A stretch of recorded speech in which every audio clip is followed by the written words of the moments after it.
सारे मीडिया बंधुओं के माध्यम से मैं देश के मतदाताओं को ये बतलाना चाहता हूँ कि जब भी मतदाता सूची का रिवीजन होता है तो उसकी प्रक्रिया वही होती है जो मैंने आपको अभी शुरू में बताई। अर्थात सबसे पहले बूथ लेवल ऑफिसर्स और BLAs, राजनीतिक दलों के BLAs मिलकर एक ड्राफ्ट तैयार करते हैं और उसके बाद सभी राजनीतिक दलों को और उसी असेंबली कॉन्स्टिट्यूएंसी के मतदाताओं को ये अधिकार होता है कि वो उसमें त्रुटियां सुधारने के लिए आवेदन कर सकें। आवेदन 3 तरह के हो सकते हैं, या तो किसी का नाम छूट गया हो तो फॉर्म 6 होता है, या किसी का नाम गलत जुड़ गया हो या किसी और को जुड़वाना हो तो फॉर्म 7 होता है, और या कई बार उसमें विवरण गलत हो जाए, आपकी नाम की स्पेलिंग गलत हो जाए, फोटो गलत हो जाए, एड्रेस गलत हो जाए तो फॉर्म 8 होता है। तो ये क्लेम्स एंड ऑब्जेक्शंस का जो पीरियड होता है ये बहुत महत्वपूर्ण होता है और इसमें सभी राजनीतिक दलों की भागीदारी और मतदाताओं की भागीदारी भी आवश्यक होती है। जब ये सारे क्लेम्स एंड ऑब्जेक्शंस आ जाते हैं तो उसके बाद जो उस इलाके का SDM होता है, जिसको कई जगहों पर इलेक्टोरल रजिस्ट्रेशन ऑफिसर भी बोलते हैं, जो कि स्टेट गवर्नमेंट का एक अधिकारी होता है, वो उस पर एक निर्णय लेता है और निर्णय करने के बाद एक अंतिम सूची का प्रकाशन करता है। ये प्रक्रिया में आपके माध्यम से सभी मतदाताओं को बताना चाहता हूँ, जिससे कि उन्हें भी सनद रहे कि पूरी प्रक्रिया होती क्या है। तो एक बार जब SDM की तरफ से अंतिम सूची प्रकाशित कर दी जाती है, और याद रहे कि प्रारूप अर्थात ड्राफ्ट सूची भी पॉलिटिकल पार्टी से शेयर की जाती है और अंतिम सूची भी पॉलिटिकल पार्टी से शेयर की जाती है, और आजकल चूंकि तकनीकी का ज़माना है तो वेबसाइट पर भी इलेक्शन कमीशन की ये अवेलेबल होती है। इसके बाद भी अगर कोई भी त्रुटि रह जाए तो उस जिले के DM के पास एक अपील होती है, और अगर DM से भी उस त्रुटि का समाधान न निकले तो उसके ऊपर उस प्रदेश के चीफ इलेक्टोरल ऑफिसर के पास एक अपील होती है। जो अंतिम सूची प्रकाशित हो जाती है उसके ऊपर हो जाते हैं चुनाव। जब चुनाव होते हैं तो पॉलिटिकल पार्टीज अपने कैंडिडेट्स को खड़ा करती हैं और उन कैंडिडेट्स को ये सूची एक बार फिर दे दी जाती है कि इस सूची के ऊपर मतदान होगा, और ये सूची मतदान केंद्रवार दी जाती है। इस प्रक्रिया के बाद जब चुनावी मतदान होता है तो मतदान केंद्र के अंदर हर प्रत्याशी को यह अधिकार होता है कि वो पोलिंग एजेंट्स को नामित करे, और वही सूची पोलिंग एजेंट्स के पास भी होती है। तो उदाहरण के तौर पर जब हमारा कोई मतदाता जब मतदान करने जाता है तो पोलिंग एजेंट्स देखते हैं, और अगर कोई गलत व्यक्ति जा रहा है या कोई 2 बार जा रहा है तो उसके ऊपर ऑब्जेक्शन भी कर सकते हैं। मतदान प्रक्रिया समाप्त होने के बाद मतगणना होती है, और मतगणना के बाद रिटर्निंग ऑफिसर रिजल्ट्स डिक्लेयर कर देते हैं। ये एक डिसेंट्रलाइज्ड कंस्ट्रक्ट है। संविधान के अनुसार ये पूरी जिम्मेदारी चुनाव आयोग की है, लेकिन लोक प्रतिनिधित्व कानून के तहत चुनाव आयोग तो एक छोटा सा 800 लोगों का एक समूह है, तो लोक प्रतिनिधित्व कानून के तहत चीफ इलेक्टोरल ऑफिसर, हर जिले का डिस्ट्रिक्ट कलेक्टर, जिसको डिस्ट्रिक्ट इलेक्टोरल ऑफिसर भी कहा जाता है, हर असेंबली कॉन्स्टिट्यूएंसी का इलेक्टोरल रजिस्ट्रेशन ऑफिसर जो कि SDM भी होता है, बूथ लेवल ऑफिसर्स, ये सभी के सभी सिर्फ इसी काम के लिए चुनाव आयोग के पास डेपुटेशन पर भी रहते हैं, सिर्फ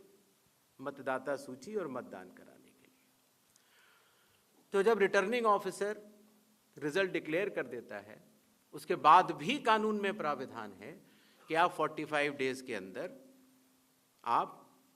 उच्च न्यायालय जाकर एक चुनावी याचिका दायर कर सकते हैं और चुनाव को चैलेंज कर सकते हैं। जब ये प्रक्रिया 45 दिन समाप्त हो जाते हैं, उसके बाद इस तरह के निराधार आरोप लगाना, चाहे वो केरल हो, चाहे वो कर्नाटक हो, चाहे वो बिहार हो, जब 45 दिन चुनाव के बाद पूर्ण हो चुके हैं और किसी भी दल को, किसी भी कैंडिडेट को कोई भी गलती नजर नहीं आई, तो आज इतने दिनों के बाद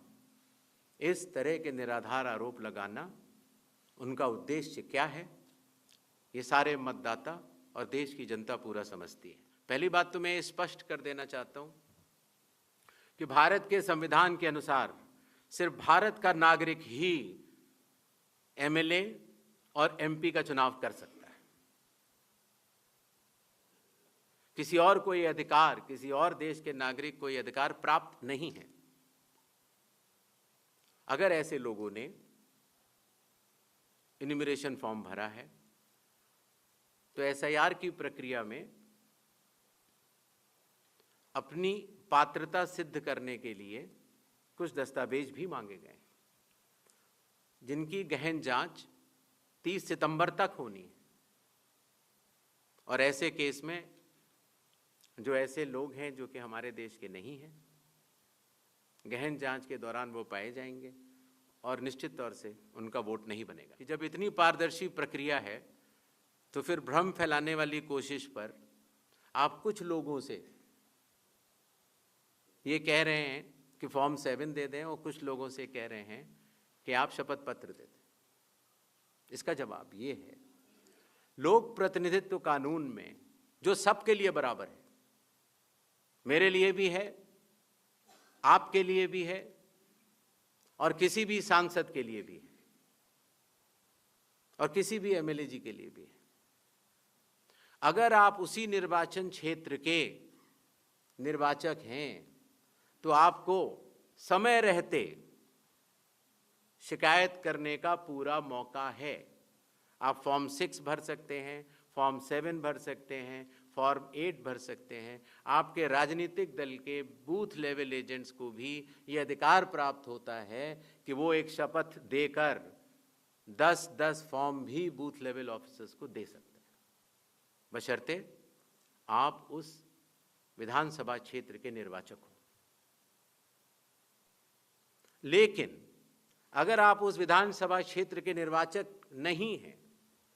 उस कॉन्स्टिट्यूएंसी के आप इलेक्टर नहीं हैं, और अगर आप अपनी शिकायत को आगे बढ़ाना चाहते हैं, एक विषय होता है शिकायत करना, एक होता है उसके ऊपर भ्रम फैलाना, और एक होता है उसके ऊपर चुनाव आयोग पर आरोप लगाना। तो ग्रेडेड रिस्पांस के तहत अगर आप उस क्षेत्र के निर्वाचक नहीं हैं तो आपके पास एकमात्र कानून में विकल्प है, और वो है रजिस्ट्रेशन ऑफ इलेक्टर रूल्स, रूल संख्या 20, sub clause 3, sub clause B, जो ये कहता है कि अगर आप निर्वाचक नहीं हैं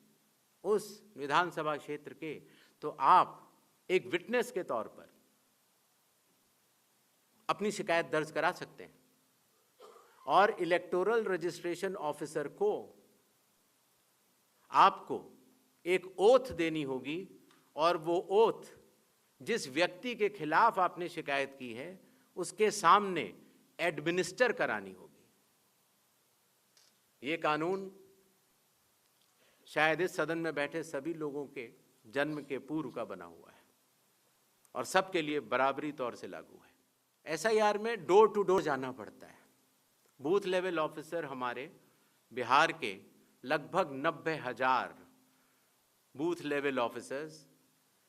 7,89,00,000 लोगों के घर घर जाकर उन्होंने एक एक व्यक्ति को एन्यूमरेशन फॉर्म दिया। जो लोग मृत पाए गए या जो लोग घर पे नहीं थे, जिन्होंने पड़ोसियों ने कहा या उनके घर वालों ने कहा कि ये परमानेंटली शिफ्ट हो गए हैं, या जिन लोगों ने कहा कि नहीं साहब मैं तो पहले ही दूसरी जगह एन्यूमरेशन फॉर्म भर चुका हूँ, अर्थात उसका नाम 2 जगह था, ऐसे लोगों के फॉर्म वापस नहीं मिले और 7 करोड़ 24 लाख फॉर्म वापस मिले 30 दिन। सत्य तो यह है कि कदम से कदम मिलाकर सभी स्टेक होल्डर्स बिहार के एसआईआर को पूर्ण रूप से सफल बनाने के लिए कटिबद्ध हैं, प्रयत्न कर रहे हैं और कठिन परिश्रम कर रहे हैं। जब बिहार के 7 करोड़ से भी अधिक मतदाता चुनाव आयोग के साथ खड़े हैं, तो न तो चुनाव आयोग की साख पर